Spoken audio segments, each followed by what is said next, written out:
welcome to my YouTube channel Banshi Neha Classes, which rests on the mantra of success begins here. Friends, आज हम लोग CBSE class 12 maths का vectors chapter start करना चाह रहे हैं। हम लोग ने सेट्स, रिलेशन, फंक्शंस कंप्लीट कर दिया है, डिटर्मिनेंट्स कंप्लीट कर दिया है, एडजॉइंट कंप्लीट कर दिया है। एडजॉइंट के साथ हम लोगों ने इन्वर्स वाला भी जो था वो भी हम लोगों ने कंप्लीट कर दिया था। अब हम लोग लेके आए हैं vectors and their properties. Friends, अब ये वेक्टर्स क्या है, without wasting much more time मैं आपको ये चैप्टर स्टार्ट करती हूँ। बट आई वुड सजेस्ट कि आप लोग पहले प्रीवियस वीडियोस को देख लें, तभी आपको आगे के वीडियोस की बेटर अंडरस्टैंडिंग होगी। ठीक है, तो चलिए स्टार्ट करते हैं। वेक्टर्स क्या है, जो बच्चे साइंस बैकग्राउंड से हैं उनको थोड़ा वेक्टर्स का एक बेसिक फाउंडेशन पता होगा कि वेक्टर क्या होता है, वेक्टर क्या नहीं होता है। उसी को जब हम मैथ्स में सॉल्व करते हैं तो फिर अब हम इस चैप्टर पे लर्न करते हैं। ठीक है, तो वेक्टर समझने के लिए पहले मैं आपको बेसिक एक छोटा सा समझा देती हूँ। Let us move towards the white board और फिर मैं आपको क्या होता है वेक्टर्स ये आपको छोटा सा एक्सप्लेन कर देती हूँ।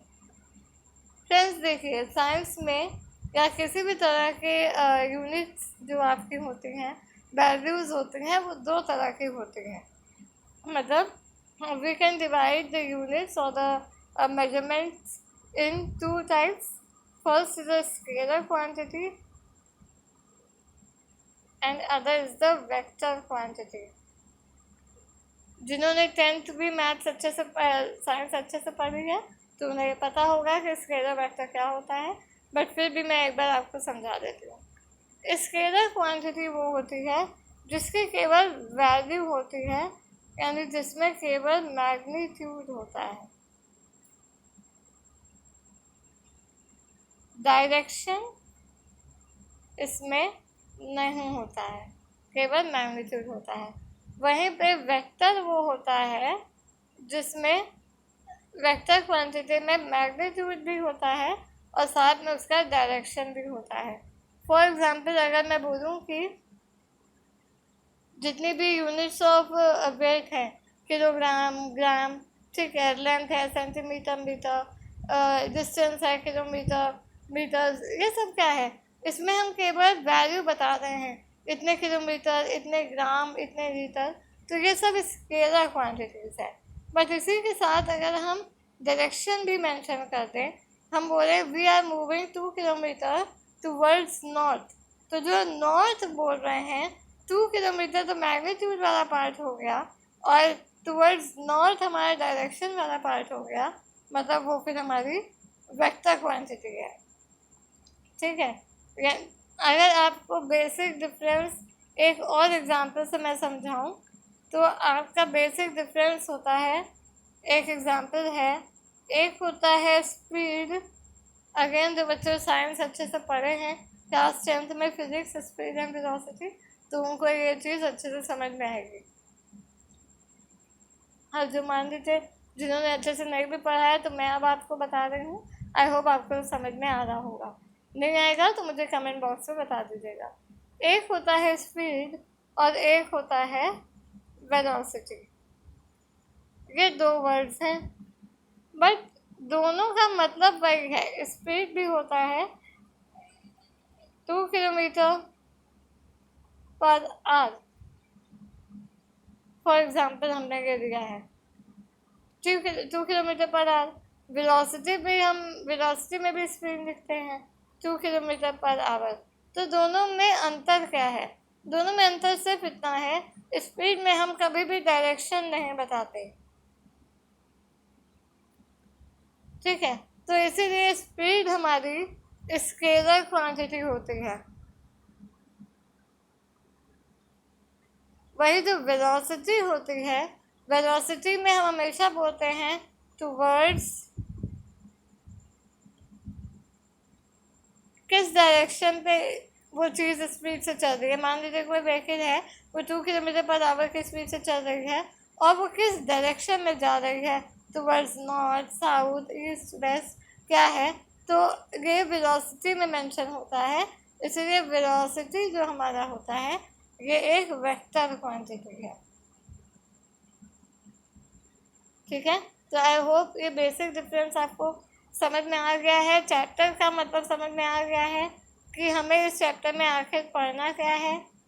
वेक्टर्स के बारे में पढ़ना है, मतलब ऐसे सारे डिस्टेंसेस के बारे में पढ़ना है जो केवल वैल्यूज़ ना मेंशन करें, केवल मैग्नीट्यूड ना दें, साथ में एक डायरेक्शन भी दें।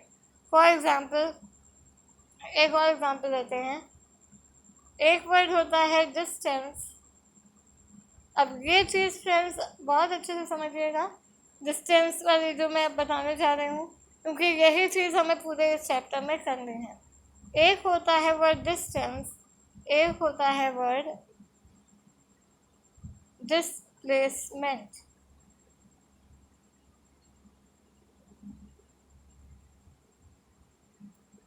फिर वही बात आती है, जिन्होंने 10th में चैप्टर पढ़ा है, डिस्टेंस, स्पीड, टाइम, वेलोसिटी, उन्हें अच्छे से समझ में आएगा, और जिन्होंने नहीं पढ़ा है वो अब अच्छे से समझने की उसको कोशिश करिए। डिस्टेंस हमारा स्केलर क्वांटिटी है, वही डिस्प्लेसमेंट हमारा वेक्टर क्वांटिटी है। ठीक है, अब ऐसा क्यों है, इसको एक छोटा सा समझ के देखिए, इजी है, समझ में आ जाएगा। डिस्टेंस हमेशा होता है सम ऑफ डिस्टेंस, मतलब कोई बंदा ए पॉइंट से बी पॉइंट गया 2 किलोमीटर मान लीजिए, बी से सी गया 2 किलोमीटर, सी से डी गया 2 किलोमीटर। ठीक है, तो ये टोटल डिस्टेंस क्या हुई हमारी, 2 4 ज़ा 8 किलोमीटर। अब इसमें देखिए कोई डिस्टेंस है नहीं, कोई सॉरी डायरेक्शन है नहीं, केवल वैल्यू है। ठीक है, तो इसीलिए ये डिस्टेंस है और ये स्केलर क्वांटिटी है। वहीं अगर हम डिस्प्लेसमेंट की बात करें फ्रेंड्स, डिस्प्लेसमेंट हमेशा होता है फाइनल माइनस इनिशियल। इसको एक और शॉर्ट लैंग्वेज में बोलते हैं शॉर्टेस्ट डिस्टेंस।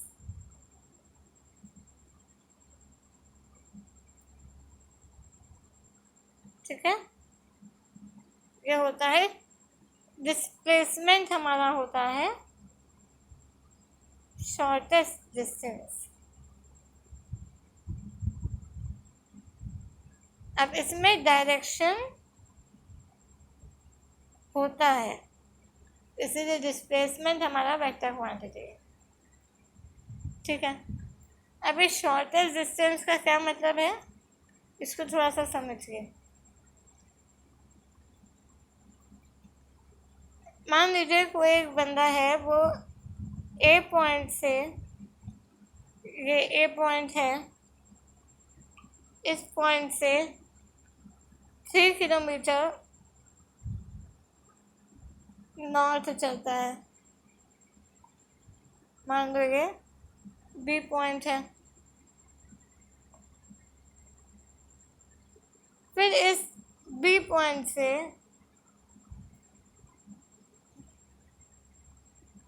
सी पॉइंट आता है। अभी कौन सा डायरेक्शन है, ये वाला ना, तो ये है साउथ और ये ईस्ट, साउथ ईस्ट।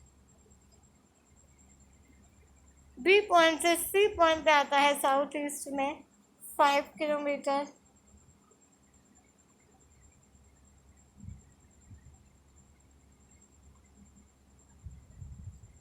ठीक है, तो आपसे बोला जाए कि अब आपको डिस्प्लेसमेंट निकालना है। क्या निकालना है, डिस्प्लेसमेंट। डिस्टेंस निकालना होता तो हम करते सम ऑफ द डिस्टेंस, माने ए से बी जितना गया प्लस कर देते और बी से सी जितना गया प्लस कर देते। 3 + 5 8 हो जाता। तो डिस्टेंस हमारा यहाँ पे 8 किलोमीटर हो जाता है। बट वहीं पे अगर मैं बोलूँ अब यहाँ पे आपको डिस्टेंस नहीं निकालने, आपको यहाँ पे डिस्प्लेसमेंट निकालना है। क्या निकालनी है? डिस्प्लेसमेंट। तो डिस्प्लेसमेंट मतलब क्या? मैंने अभी पीछे आपको बताया, क्या बताया था? Displacement is the shortest distance, जिसका मतलब होता है फाइनल माइनस ओरिजिनल। मतलब एक बंदा यहाँ ए से सी आया, एक तो तरीका है कि पहले ए से बी चले, फिर बी से सी आए, तब जाके वो सी पॉइंट पे आएगा। बट एक और तरीका है जो वो डायरेक्ट ए से सी आ सकता है ना? ये वाला तरीका, ये क्या हुआ? शॉर्टेस्ट डिस्टेंस हुआ। डायरेक्टली यहाँ से यहाँ ट्रैवल करेगा और इसका डायरेक्शन क्या होगा? ईस्ट की तरफ। अब पाइथागोरस थ्योरम यहाँ पे लगाएंगे। अब ये क्या है फ्रेंड्स, आई होप आपको आता है, मैं इसको ज़्यादा डिटेल में नहीं बताऊंगी। जिसको डाउट होगा मुझे कमेंट बॉक्स में मेंशन कर दीजिएगा। पाइथागोरस थ्योरम क्या होता है? Hypotenuse square is equal to perpendicular square plus base square. यहाँ पे हाइपोटेन्यूज आ गया है 5 का स्क्वायर 25, परपेंडिकुलर यहाँ पे आ गया है 3 का स्क्वायर 9 प्लस बी स्क्वायर। तो बी आपका क्या आएगा? 25 - 9 का रूट दैट इज 16 का रूट दैट इज 4। तो 4 हमारा आ गया डिस्प्लेसमेंट और यही हुआ टुवर्ड्स ईस्ट। ये हुआ हमारा डिस्प्लेसमेंट और यही हुआ हमारा shortest distance, final minus original.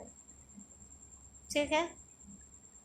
अब फ्रेंड्स आप सोच रहे होंगे मैं ये आपको क्यों बता रही हूँ। अब जो मैं आपको बताने जा रही हूँ, अब आपको पता चलेगा मैंने आपको ये क्यों समझाया। फ्रेंड्स जो वेक्टर हम बोल रहे हैं ना कि वेक्टर होता है जो भी कोई ऐसी यूनिट जिसमें मैग्नीट्यूड तो दिया हो, साथ में हमारा डायरेक्शन भी दिया हो। फ्रेंड्स ये मोस्टली हमारा ज्योमेट्री का पार्ट है, 3D ज्योमेट्री का, जिसमें हम वेक्टर पढ़ते हैं, 3 डायमेंशनल पढ़ते हैं। ये सब हमारा 3D ज्योमेट्री का पार्ट है।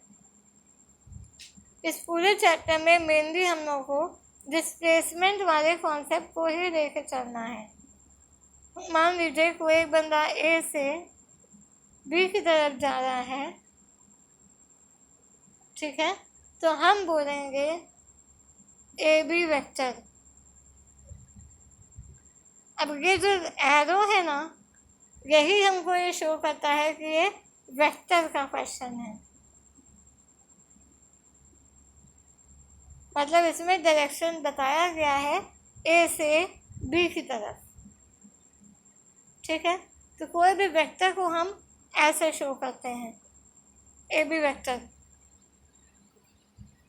ठीक, इसी में अगर हम ए बी लिखें और ऊपर साइन ना लगाएं तो ये वेक्टर नहीं है, क्योंकि ये डिस्प्लेसमेंट नहीं है, ये केवल डिस्टेंस है। ए से बी तक का जाने का रास्ता, किस तरफ जा रहे हैं ये डायरेक्शन इसमें मेंशन नहीं है। ठीक है, क्योंकि हम ए बी को बी ए भी तो बोल सकते हैं ना बिना एरो के, लेकिन ऐसे केस में, लेकिन जब हमारा एरो लग जाएगा तो हमें डायरेक्शन पता चल जाएगा ए से बी की तरफ जा रहे हैं या बी से ए की तरफ जा रहे हैं।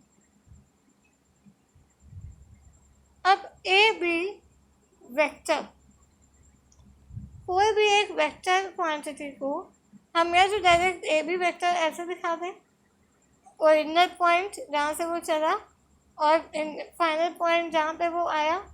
ठीक है, इसको पोजीशन ऑफ वेक्टर भी बोलते हैं, अभी मैं आपको बताऊंगी।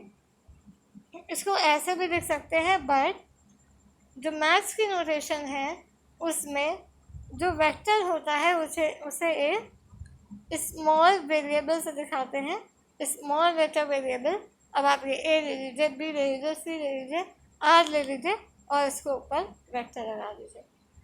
यहाँ पे ए बी को यहाँ आर डिनोट कर रहा है, ठीक है। अब मैंने क्या बोला, किसी भी वेक्टर को होने के लिए दो चीज़ ज़रूरी है। पहली चीज़ उसका डायरेक्शन और दूसरी चीज़ उसकी मैग्नीट्यूड यानी कि उसकी वैल्यू, ठीक। ये तो हो गया यहाँ पे डायरेक्शन ए से बी। अब वैल्यू को कैसे दिखाते हैं? वैल्यू को हम मॉड के अंदर दिखाते हैं। इसको हम मॉड आर डैश भी लिख सकते हैं, ठीक है।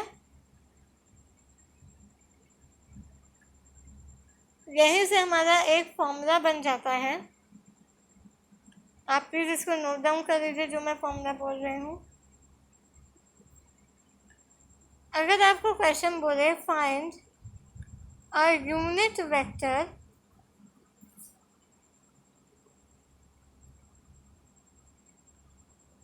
in the same direction of a कोई गिवन वेक्टर आपको उसमें दिया होगा,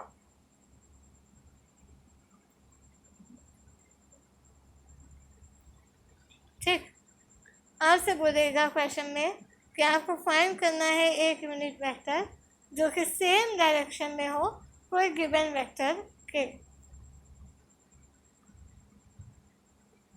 तो इस केस में हमारा फॉर्मूला होगा R vector upon mod R vector. ये भी आप सिर्फ लिख लीजिए कि क्या है। मैं आपको अभी जब एग्जाम्पल लगवाऊंगी तो आपको क्लियर हो जाएगा। पहले कुछ बेसिक कॉन्सेप्ट्स और हैं जो आपको समझने की ज़रूरत है क्वेश्चन को सॉल्व करने के पॉइंट ऑफ व्यू से, ठीक है। आई होप आपने लिख लिया है, मैं इसको रब कर रही हूँ।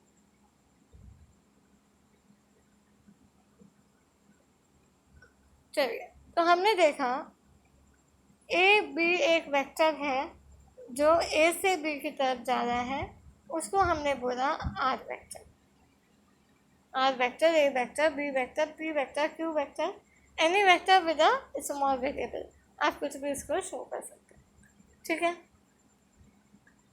अब अगर मैं बोलूँ कि आपको अपोजिट डायरेक्शन में लगाना है तो आप इसको ए बी वेक्टर नहीं लिखेंगे, आप लिखेंगे इसको बी ए वेक्टर।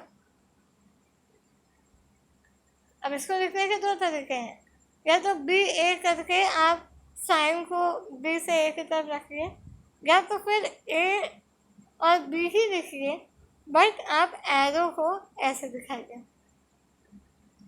अब इनको जब हम नोट करेंगे, डिनोट करेंगे, तब ये आर वेक्टर नहीं होगा, ये माइनस आर वेक्टर होगा। क्या होगा? Minus R vector. अब यहाँ माइनस साइन यहाँ पे डिनोट करता है अपोजिट डायरेक्शन, ठीक है। अब आप यहाँ पे लिख लीजिए माइनस साइन। इसको प्लीज़ आप नोट्स कॉपी में नोट डाउन करते जाइए। माइनस साइन डिनोट्स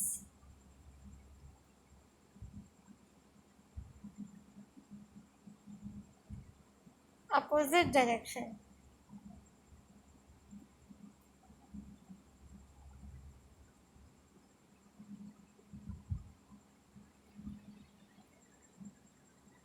ठीक है। आई होप समझ में आ रहा होगा। आगे बढ़ते हैं। अब फ्रेंड्स एक आता है यूनिट वेक्टर। अभी डिफरेंट टाइप्स ऑफ वेक्टर हम लोग पढ़ेंगे, उसकी कोई प्रॉब्लम नहीं है।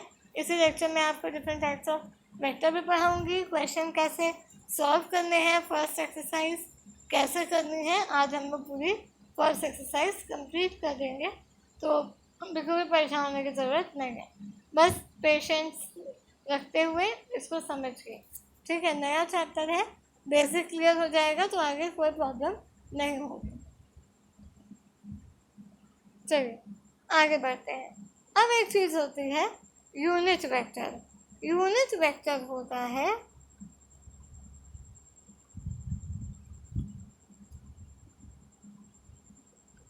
कोई भी एक ऐसा वेक्टर जिसकी मैग्नीट्यूड, मैग्नीट्यूड माने मॉड साइन, मैंने बताया मैग्नीट्यूड 1 आ जाए। यूनिट नाम से ही समझ में आ रहा है ना 1, ठीक है। तो कोई भी ऐसा वेक्टर जिसकी वैल्यू 1 आ जाए दैट इज हमारा यूनिट वेक्टर। अब यूनिट वेक्टर को हम दिखाते हैं, एक डिनोशन होता है, एक सिंबल होता है, और वो होता है small variable with a hat, inverted we आप बोल सकते हैं या हैट बोल सकते हैं। इसको ए हैट बोलिए, आई हैट बोलिए, कोई भी वेरिएबल आप दे सकते हैं। तो जब भी यूनिट वेक्टर होगा तो हमारा उसको उसकी वैल्यू हमेशा बनाएगी और उसको हम स्मॉल वेरिएबल के साथ हैट से डिनोट करते हैं। इसको बोलते हैं हैट, टोपी, ठीक है। एक के ऊपर टोपी है, ठीक है। नेक्स्ट फ्रेंड्स, मैंने अभी आप लोगों को बताया कि वेक्टर्स जो है हमारा 3D ज्योमेट्री का पार्ट है, ठीक है। 3D ज्योमेट्री का पार्ट का मतलब हुआ यहाँ पे एक्स कोऑर्डिनेट भी होगा, वाई कोऑर्डिनेट भी होगा और जेड कोऑर्डिनेट भी होगा, ठीक है। तो जब भी हम किसी भी वेक्टर को डिनोट करेंगे ना तो हम 3 वेरिएबल्स के साथ ही डिनोट करेंगे। फॉर एग्जाम्पल अब ये जैसे आपका बेसिक नोटेशन होती है, सिंबल होती है क्वाड्रेटिक इक्वेशन की, क्या ax² plus bx plus c, simplest form ये होता है। उसी तरह से जो एक वेक्टर होता है उसका सिंपलेस्ट नोटेशन होता है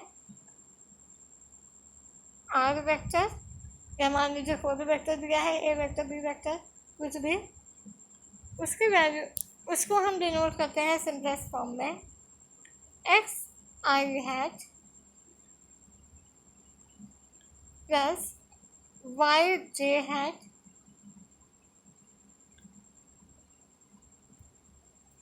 प्लस जेड के हैट, ठीक है। कोई भी वेक्टर है, मान लीजिए ए बी वेक्टर जिसको हम स्मॉल वेरिएबल से दिखाते हैं आर वेक्टर, उसका सिंपलेस्ट फॉर्म होगा एक्स आई हैट प्लस वाई जे हैट प्लस जेड के हैट। अब यहाँ पे आई हैट जे हैट के हैट कुछ नहीं है, इनटू 1 है सिंपली, क्योंकि मैंने पहले बताया आपको पीछे कि जब भी किसी वेरिएबल के ऊपर हैट लगा हो तो आप समझ लीजिए वो यूनिट वेक्टर है, मतलब उसकी वैल्यू 1 है, ठीक है। तो X plus Y plus Z भी बोल सकते हैं, बट क्योंकि वेक्टर के फॉर्म में लिखना है तो सिंपली वेरिएबल नहीं लिखेंगे, साथ में हम लोग हैट का यूज़ ज़रूर करेंगे। तो जब भी आप इस फॉर्म में देखें, जो भी आपको क्वेश्चंस आएंगे ना वो इस फॉर्म में आएंगे वेक्टर के। जब भी आप ये फॉर्म देखें आप समझ जाएं कि ये वेक्टर का क्वेश्चन है, ठीक है।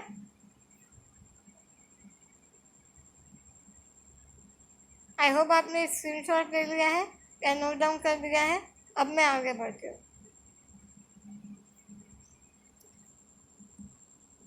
चलिए, अभी मैंने बताया कोई भी वेक्टर को हम दिखाते हैं एक्स आई हैट प्लस वाई आई हैट वाई जे हैट प्लस जेड के हैट। अब ये तो हमने क्या है किया है, ये तो हमने वेक्टर को डिनोट किया है ना, बट अगर मैं बोलूँ आपको इसकी मैग्नीट्यूड निकालनी है, वैल्यू निकालनी है, तो वैल्यू कैसे निकालेंगे? वैल्यू का सिंपलेस्ट फॉर्मूला है जो अब मैं लिख रही हूँ, डिटर्मिनेंट बोल दिया मैंने, इतने दिन डिटर्मिनेंट पढ़ाया ना तो वही दिमाग में है। तो वेक्टर जो है, वेक्टर को उसकी वैल्यू निकालने के लिए, उसकी मैग्नीट्यूड निकालने के लिए क्या फॉर्मूला है? ये जो वेरिएबल्स है ना, इनका स्क्वायर के सम का रूट। किसी भी डिटर्मिनेंट की वैल्यू निकालेंगे तो वो ऐसे निकालेंगे, ठीक है। अब ये आप सोच रहे होंगे ये कहाँ से आया फॉर्मूला। तो फ्रेंड्स, आप लोगों ने स्ट्रेट लाइन चैप्टर पढ़ा है ना। आपने डिस्टेंस का फॉर्मूला पढ़ा है, x2 माइनस x1 का whole square plus y2 minus y1 का होल स्क्वायर, और 3D में होता है प्लस z2 माइनस z1 का होल स्क्वायर और उसका अंडर रूट होता है ना। उसी फॉर्मूले से ये डिराइव हुआ है, ठीक है। अभी देखिए कैसे आया। हमारे 3D में 3 एक्सेस होते हैं, x, y और ये z।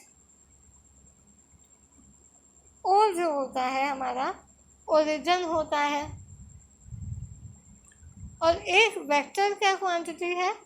ऐसी क्वांटिटी है जो ऐसी डिस्टेंस जो 0 से o से x भी चलेगा, o से y भी चलेगा और o से z भी चलेगा पर्टिकुलर डायरेक्शंस में। तो अगर मैं इनका डिस्टेंस निकालूं तो कैसे निकालूंगी? x2 माने ये वाला पॉइंट माइनस x1 क्या हो जाएगा? 0। y यहाँ पे y1 0, z यहाँ पे z2 0, ठीक है, z1 0। तो फिर हमारा फॉर्मूला क्या बना आखिर में? x plus Y plus z और तीनों का स्क्वायर, ठीक है। तो ये प्रूविंग आपके कोर्स में नहीं है, आपको केवल ये फॉर्मूला याद रखना है कि वेक्टर को डिनोट इससे करते हैं और वेक्टर की जो मैग्नीट्यूड है, वैल्यू है, उसको इस फॉर्मूले से निकालते हैं, अंडर रूट वाले, ठीक है। अब चलिए नेक्स्ट बेसिक चीज़ पे आते हैं। अब फ्रेंड्स, ये कुछ प्रॉपर्टीज़ हैं जो आपको पहले से आती हैं, इनकी प्रूविंग भी मैं आपको समझा दूंगी अगर आप चाहेंगे तो, बट अभी मैं आपको बेसिक सी कुछ चीज़ें बता रही हूँ जो आप ध्यान में रखिए। मान लीजिए कोई एक वेक्टर है, A vector 2i hat plus 3j hat plus 4k hat.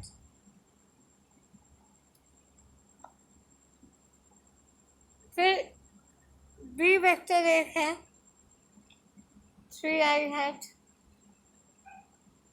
4j hat plus 5k hat, ठीक है। अगर मैं आपको बोलूँ कि आप ए वेक्टर प्लस बी वेक्टर निकालिए, ठीक है, तो आपको सिंपली कुछ नहीं करना, करस्पॉन्डिंग एलिमेंट्स को बस ऐड कर देना है। आई में जैसे हम नॉर्मल साइमल्टेनियस इक्वेशन सॉल्व करते हैं ना, प्लस माइनस वाली, वैसे ही करना है। एक्स के साथ एक्स ऐड करते हैं, वाई के साथ वाई ऐड करते हैं, जेड के साथ जेड करते हैं, ऐसे यहाँ पे भी है। आई के साथ आई वाला करेंगे, जे के साथ जे वाला, के साथ के वाला। माइनस भी होगा तो भी वैसे करेंगे, मल्टीप्लाई भी होगा तो भी वैसे करेंगे, डिवाइड भी होगा तो भी वैसे करेंगे। तो ऐड करना क्या? आई के साथ आई, 2 + 3 5 आई हैट प्लस 7 जे हैट प्लस 5 4 9 के हैट, माइनस करेंगे तो आप इनके साइंस को माइनस कर दीजिएगा, ठीक है। चलिए, मल्टीप्लाई अभी आपके इस समय नहीं है, वो आपका 23rd चैप्टर है, आगे साल बाद से मैं करा रही हूँ ना, तो 22nd अभी एडिशन सब्ट्रैक्शन पे ही बेस्ड है और सेक्शन फॉर्मूले पे बेस्ड है, ठीक। तो बेस ये थे कुछ बेसिक्स जो हमें इस चैप्टर के क्वेश्चंस को सॉल्व करने में हेल्प करेंगे, ठीक है। चलिए, तो यहाँ पे ये जो फर्स्ट स्लाइड पेज है PDF का, इसमें वही सब बेसिक चीज़ें हैं जो मैंने अभी आपको बताई है। आप देखिए, इसको मैं दोबारा से पूरा नहीं बताऊंगी, बट हाँ, जो चीज़ रह गई है उसको ज़रूर बताऊंगी। क्या है? A directed line segment is a vector. A directed line segment is called a vector. एक ऐसा लाइन सेगमेंट है जिसका एक पर्टिकुलर डायरेक्शन है। A से B तक का एक लाइन सेगमेंट है जिसका डायरेक्शन है A to B, तो ये बोलेंगे AB ऊपर वेक्टर, ठीक। ये चीज मॉड लगा है मतलब उसकी वैल्यू। अब मुझे देख लेने दीजिए कुछ यहाँ पे। हाँ, अब चलिए टाइप्स ऑफ वेक्टर फटाफट कर लेते हैं। यूनिट वेक्टर मैंने बता दिया, वैल्यू उसकी बनाएगी। इक्वल वेक्टर, दो वेक्टर्स इक्वल होंगे तो उनकी मैग्नीट्यूड भी इक्वल होगी, उनका डायरेक्शन भी इक्वल होगा। अगर A to B एक है, एक टूवर्ड नॉर्थ है तो दूसरा भी टूवर्ड्स नॉर्थ ही होगा। और क्वेश्चन में दो वेक्टर्स आपको इक्वल करने हैं तो आप I को I से इक्वेट करिएगा, J को J से और K को K से, ठीक है। नेगेटिव ऑफ अ वेक्टर मैंने बता दिया है आपको पहले। AB का नेगेटिव हो जाएगा BA वेक्टर, जो हम -R वाला बताया था कि मैग्नीट्यूड तो सेम होगा बट हाँ डायरेक्शन अपोजिट होगा। जीरो और नल वेक्टर का मतलब क्या है? उसकी वैल्यू 0 आ जाएगी। अब चलिए इसको थोड़ा सा पढ़ लेते हैं, समझ लेते हैं।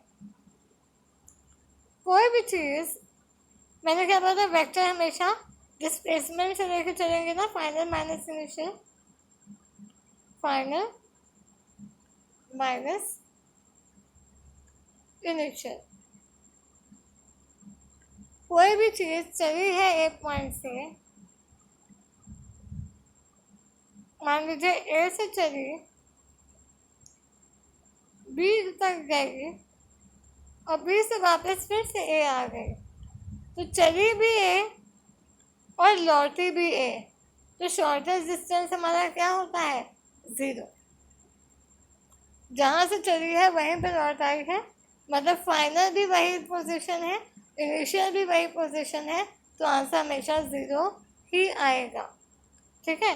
तो ये देखिए यहाँ पे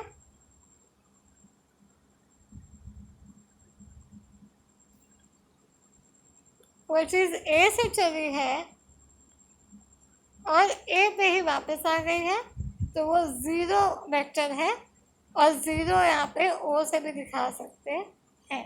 O बोलिए, 0 बोलिए, कुछ भी बोल सकते हैं। फिर है को इनिशियल वेक्टर्स। को इनिशियल वेक्टर्स क्या है?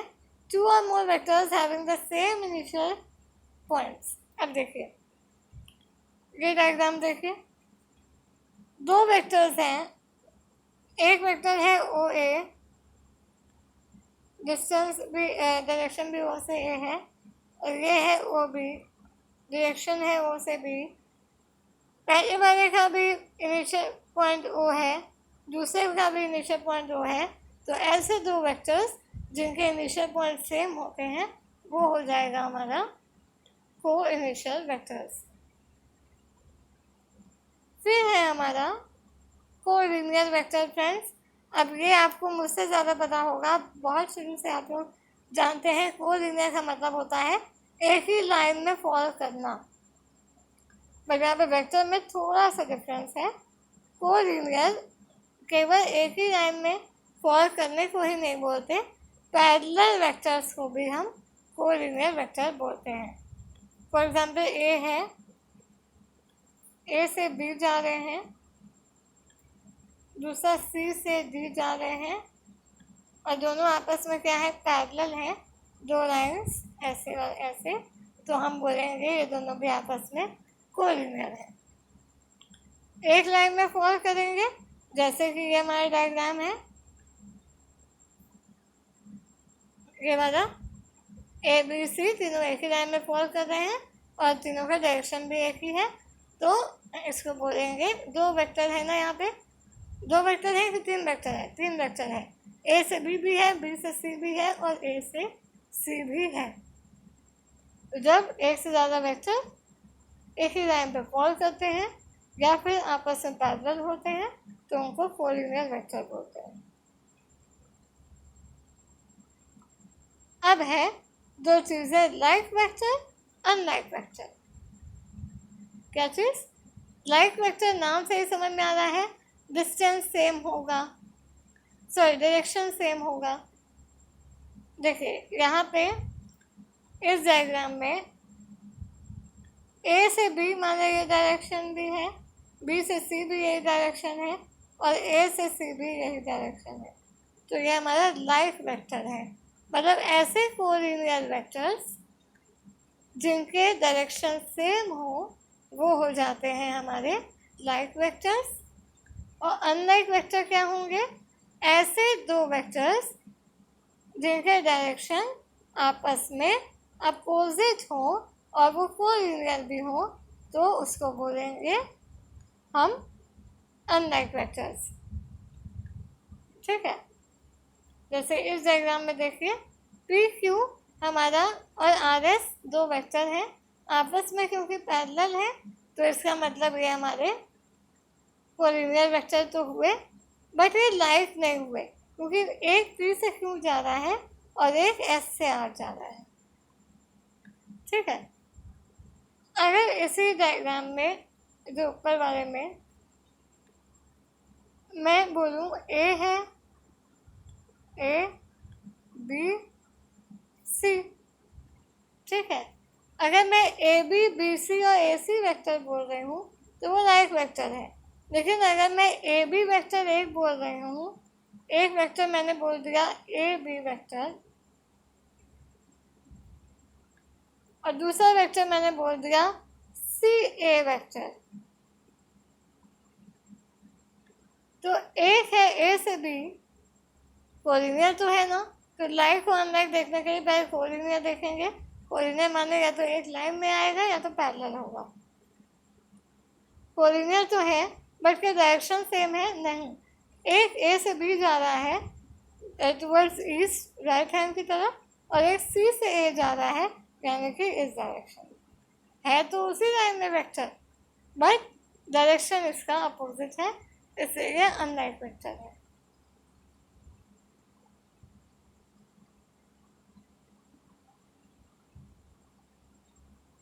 अब आता है हमारा फ्री वेक्टर। अगर किसी वेक्टर में इनिशियल पॉइंट आपको नहीं दिया है, कहाँ से वो चल रहा है, तो वो हमारा फ्री वेक्टर हो जाता है। ठीक है, फिर हो जाता है लोकलाइज्ड वेक्टर। लोकलाइज्ड वेक्टर होता है अगर कोई एक वेक्टर हमें दिया हुआ है, उसके पैरेलल में अगर हम दूसरा कोई वेक्टर ड्रॉ करते हैं, उस पोजीशन पे जब हमें दूसरे वेक्टर का इनिशियल पॉइंट पता हो या दे रखा हो तो हम उसको बोलेंगे लोकलाइज्ड वेक्टर। मतलब कोई एक वेक्टर हमें ऑलरेडी गिवन है, उसके पैरेलल हमें एक और वेक्टर बनाना है और किस पॉइंट से बनाना है वो पॉइंट अगर हमें मेंशन है, बताया गया है, तो वो लोकलाइज्ड वेक्टर कहा जाता है।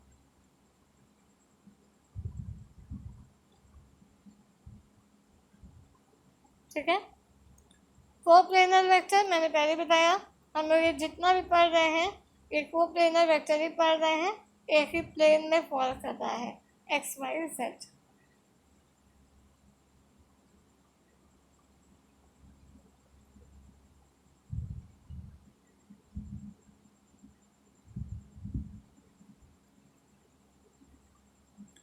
अब है position vector of a point.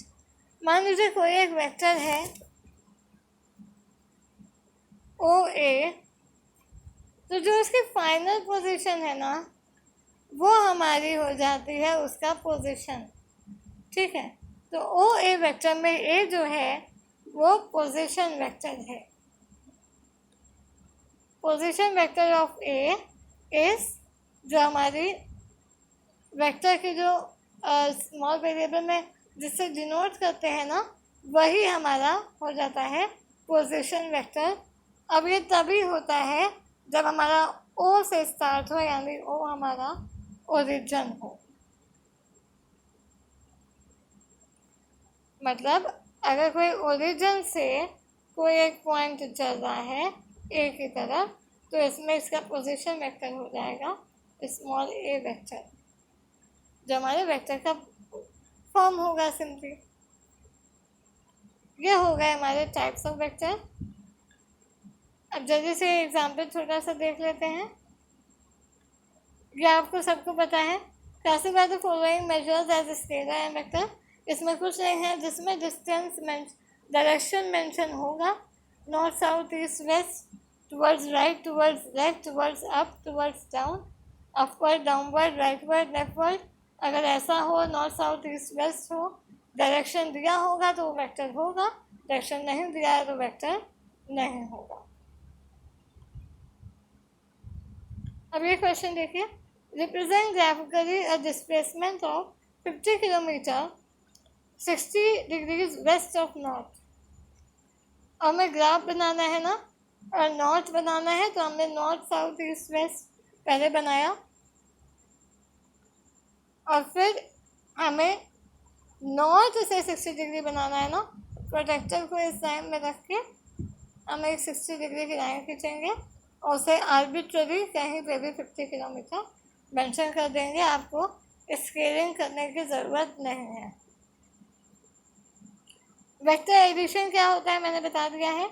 आई के साथ आई जाएगा, जे के साथ जे, के साथ के ऐड हो जाएगा।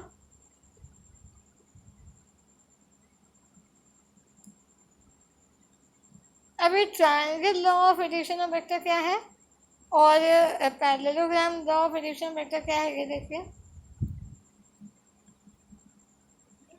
अगर हमारे दो वेक्टर्स दिए हैं जिनकी ओरिजिन सेम नहीं है,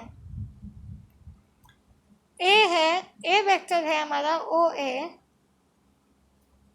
और बी वेक्टर है हमारा ए बी, जो हमारा हाइपोटेन्यूज आएगा ना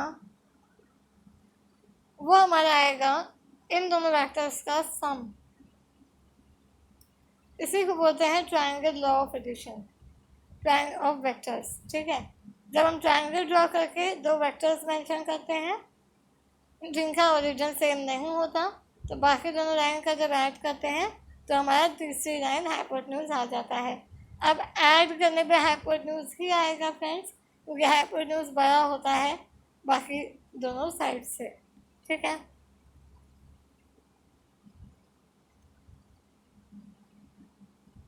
पैरेललोग्राम, अगर हम इसी फॉर्मूले को पैरेललोग्राम में बना दें, देखिए ओ से ए फिर ए से बी, तो हमारे जो डायगोनल जाएगा ना ओ से बी वो हमारा हाइपोटेन्यूज बना, और हाइपोटेन्यूज होगा तो वो ए वेक्टर प्लस बी वेक्टर हो जाएगा। यहाँ पे ओ सी जो होगा वो भी बी वेक्टर होगा क्योंकि पैरेललोग्राम है इसके बराबर, और सी ए भी हमारा ए वेक्टर होगा इसके बराबर।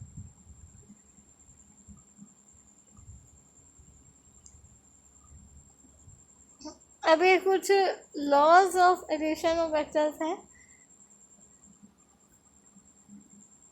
इनके थ्योरम्स की प्रूविंग मैं अभी नहीं करा रही हूँ, बट जिनको समझना होगा मुझे कमेंट बॉक्स में बता दीजिएगा। मैं डेफिनेटली आपको समझा दूंगी। कम्यूटेटिव लॉ का मतलब क्या होता है, वही चीज़ है a plus B is equal to B plus A, तो हमारा वेक्टर में भी ये होल्ड करेगा।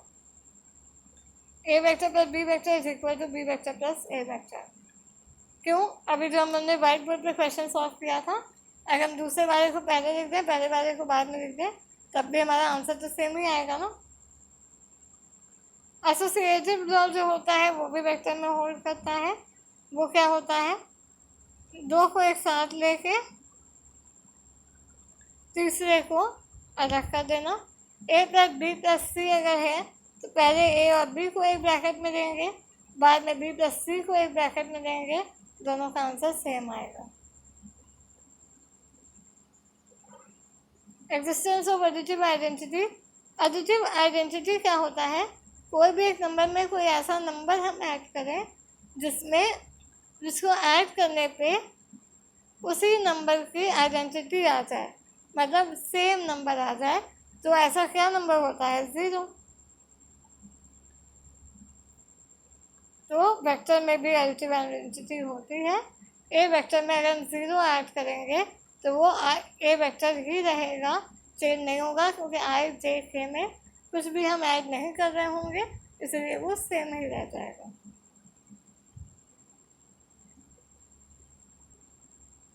एडिटिव इनवर्स क्या होता है, ए का एडिटिव इनवर्स माइनस ए होता है ना, एक्स का additive inverse minus X, two का एडिटिव इनवर्स माइनस टू, ऐसे ही वेक्टर में ए वेक्टर का additive inverse minus A inverse, अब माइनस ए वेक्टर, अब माइनस ए वेक्टर का मतलब क्या हुआ, वैल्यू तो सेम है बट क्योंकि माइनस लगा है उस वेक्टर पे तो उसका डायरेक्शन अपोजिट है। ठीक है, देखिए यहाँ पे ए प्लस माइनस ए वेक्टर बोल रहे हैं ना, तो ए अगर हमारा ओ ए है तो माइनस ए अगर होगा तो माइनस ए का माने क्या, ए की तरह ही रहेगा बट डायरेक्शन बदल जाएगा, तो ओ ए ना होके ये हो जाएगा ए ओ। मतलब कोई चीज़ ओ से ए गई और फिर ए से वापस ओ आ गई, तो यहाँ पे क्या अपनी जगह पे वापस आ गई ना, तो जब अपनी जगह पे वापस आ गई तो उसका आंसर क्या होता है, हमेशा ज़ीरो। ओ से ओ ही आ गई तो उसका आंसर आया ज़ीरो।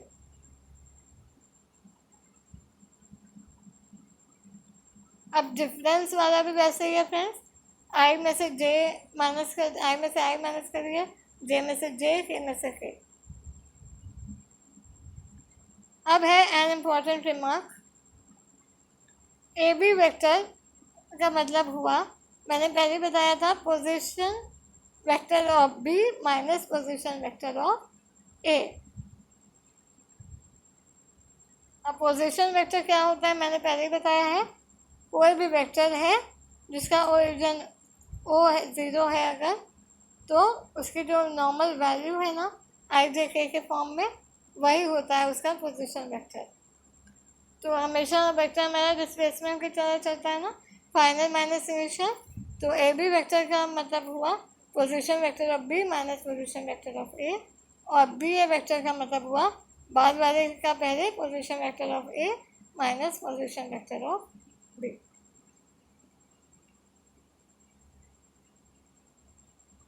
अब है scalar multiplication of a vector, किसी भी एक वेक्टर में कोई एक क्वांटिटी से अगर हम स्केलर क्वांटिटी कैसे, यानी कोई एक कांस्टेंट से मल्टीप्लाई करते हैं तो वो पूरे कांस्टेंट में मल्टीप्लाई हो जाएगा, मतलब सॉरी पूरे वेक्टर में मल्टीप्लाई हो जाएगा।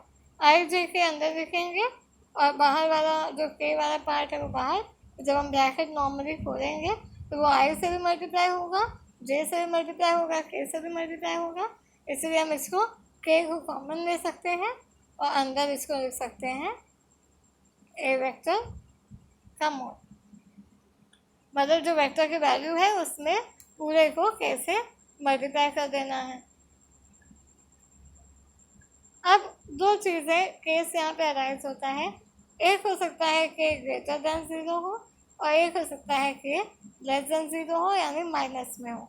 ऑब्वियस सी बात है, जब पॉजिटिव रहेगा तो पॉजिटिव अगर पूरे वेक्टर से मल्टीप्लाई होगा तो वेक्टर खुद में पॉजिटिव हो जाएगा, बट अगर माइनस से मल्टीप्लाई होगा तो पूरा वेक्टर माइनस हो जाएगा, और जैसे ही वो वेक्टर माइनस होता है मतलब वो हमें मल्टीप्लाई करने पे डायरेक्शन अपोजिट दे देगा।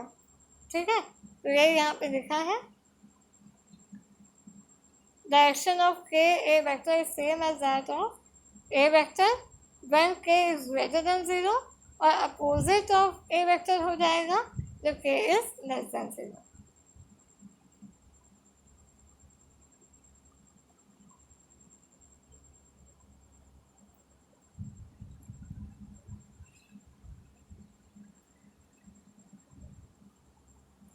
अब फ्रेंड्स आता है कंपोनेंट्स ऑफ अ वेक्टर। मैंने ये पहले ही आपको बता दिया है, बट हाँ इस नाम से नहीं बताया था। मैंने क्या बोला, वेक्टर हमेशा एक्स वाई जेड 3 कोऑर्डिनेट्स में राइट करेगा, तो उसको हम इस तरह से दिखाएंगे। तो इस तरह के वेक्टर को बोलते हैं कंपोनेंट फॉर्म। ठीक है, जब भी वेक्टर आपको इस फॉर्म में दिया हो, आई जे और के फॉर्म में, तो वो कंपोनेंट फॉर्म बोला जाएगा। और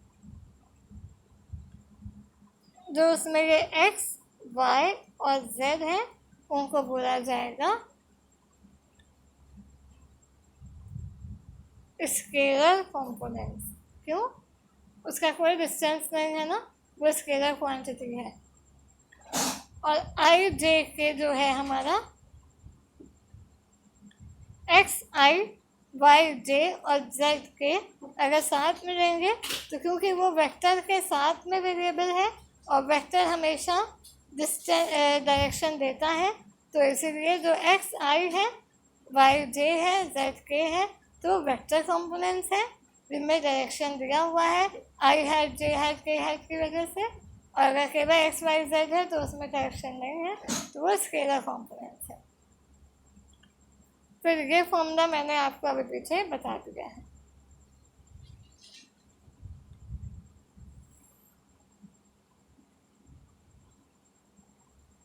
फिर फॉर्मूला आता है डायरेक्शन रेशियो और डायरेक्शन कोसाइंस। डायरेक्शन रेशियो क्या होता है, अगर कोई वेक्टर इस फॉर्म में दिया है ना, A I hat plus B J hat plus C K hat, x Y Z नहीं है, यहाँ पे कोई कांस्टेंट गिवन है, तो ए बी और सी डायरेक्शन रेशियोज बोले जाएंगे। ठीक है, ए के साथ कोई कांस्टेंट है 2i plus 3j plus 4k, तो यहाँ पे 2, 3 और 4 हमारा डायरेक्शन रेशियो है। भाई अगर एक्स वाई जेड दिया होता तो वो स्केलर कंपोनेंट्स होते। तो अगर कोई आपका वेक्टर ए आई है प्लस बी जे है प्लस सी के है के फॉर्म में दिया है, मतलब कांस्टेंट के साथ आई जे के है, एक्स वाई जेड नहीं है, तभी हमारा दूसरी चीज़ आती है, वो है डायरेक्शन कोसाइंस, जिसका फॉर्मूला ये है। क्या हो जाएगा, ए के साथ अंडर रूट में A square plus B square plus C square, B के साथ अंडर रूट में A square plus B square plus C square, और फिर सी के साथ भी अंडर रूट में A square plus B square plus C square. ये होता है डायरेक्शन कोसाइन का फॉर्मूला। अब ये एक छोटा सा रिमार्क है, ये फॉर्मूला ही समझ लीजिए। अगर आपको 3 डायरेक्शन रेशियोज क्वेश्चन में दिए गए हैं, तो उन तीनों के स्क्वायर का सम हमेशा 1 आएगा। L square plus M square plus N square is equal to 1।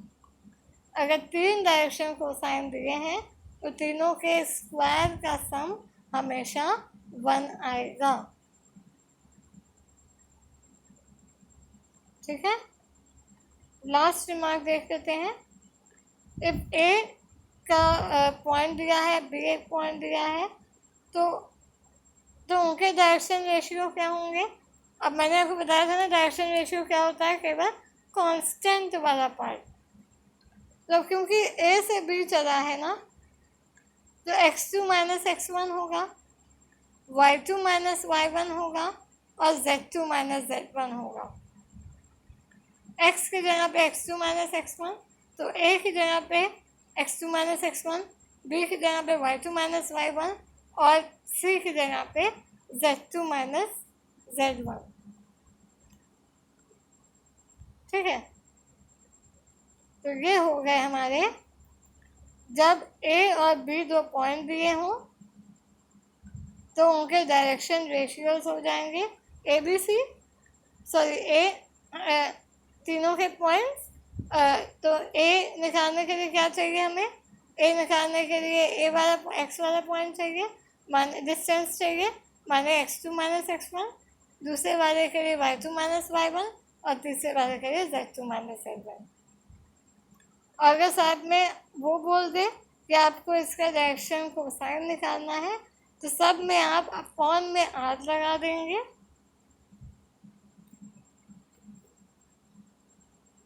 और r की वैल्यू आपकी ये हो जाएगी, क्योंकि हमें पता है ना r हमेशा क्या होता है, वेक्टर है, और वेक्टर की वैल्यू क्या होती है, तीनों वेरिएबल्स के स्क्वायर का सम। तो यहाँ पे वेरिएबल तो है नहीं, यहाँ पे पॉइंट्स हैं, तो पहले वाले का x2 माइनस x1 आ गया, दूसरे वाले का y2 माइनस y1, तीसरे वाले का z2 माइनस z1। ये हो जाएगा direction cosines, x2 minus x1 upon r, y2 minus y1 upon r, z2 minus z1 upon r, अगर दो पॉइंट्स दिए हैं तो। और अगर केवल डायरेक्शन रेशियो पूछ रहा है, दो पॉइंट्स गिवन है, तो x2 minus x1, y2 minus y1 और z2 माइनस z1, r की यहाँ पे ज़रूरत नहीं है। और r का फॉर्मूला हमारा ये है। ठीक है,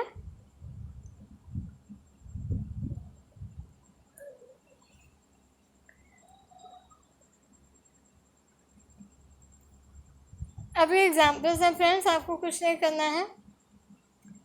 पहले एग्जाम्पल में दोनों वेक्टर इक्वल दिए हैं, आई को आई से इक्वेट कर दीजिए, जे को जे से और के को के से, आपका आंसर आ जाएगा। दूसरे में है ए और बी दो वेक्टर दिया है और आपसे पूछ रहा है क्या ए वेक्टर की वैल्यू बी वेक्टर की वैल्यू के बराबर है। तो वेक्टर की वैल्यू का मतलब क्या होता है, आपको आई जे के को स्क्वायर करके ऐड करना है ना, तो और रूट करना है, वह किया है। पहले वाले का 3 का स्क्वायर प्लस 2 का स्क्वायर रूट में, दूसरे वाले में भी वही किया है, आप चेक कर लीजिए, आंसर आपका सेम आएगा। और वो एक चीज़ और पूछ रहा है, क्या ए वेक्टर बराबर बी वेक्टर है।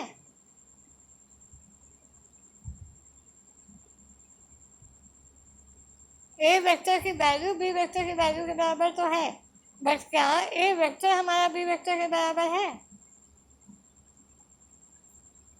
नहीं है। क्यों नहीं है, क्योंकि इक्वल वेक्टर नहीं है। इक्वल वेक्टर तभी होते हैं जब आई और आई बराबर हो, जे और जे बराबर हो और के बराबर हो। इसमें आई में 3 है बट दूसरे आई में 2 है, पहले जे में 2 है पर दूसरे जे में 3 है, इससे वो आपस में इक्वल नहीं है।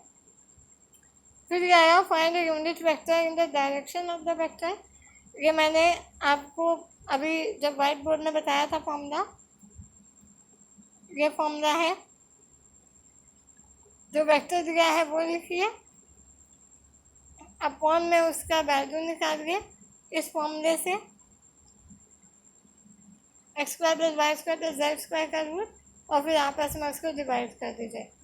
डिवाइड करके कुछ ऐसा आएगा, तो फिर आप इसको ब्रेक कर दीजिएगा, आई के साथ, जे के साथ, के साथ, तो आपका आंसर कुछ ऐसा आ जाएगा।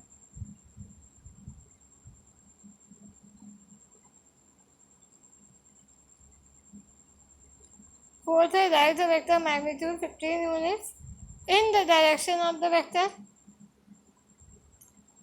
तो यूनिट वेक्टर पहले हम निकाल लें जिसकी वैल्यू 1 होती है, और अगर यूनिट वेक्टर को हम 15 से मल्टीप्लाई कर देंगे तो वो वेक्टर आ जाएगा ना 15 यूनिट्स।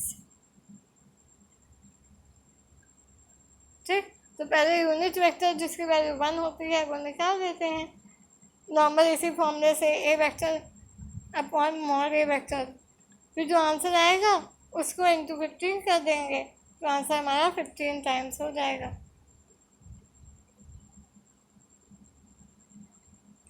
फिर है find the unit vector parallel to the sum of the vectors. Sum बोल रहा है ना तो पहले सम निकालेंगे। सम निकाल दिया, आई में आई, जे में जे, के में के। और पैरेलल और सेम डायरेक्शन दोनों में सेम आपका फॉर्मूला रखता है, A vector upon mod A vector. ये आपका सेम रहता है, चाहे आपको कोई वेक्टर निकालना हो in the direction, in the same direction, या फिर आपको पैरेलल निकालना हो। बट हाँ, छोटा सा डिफरेंस होता है और वो है ये, देखिए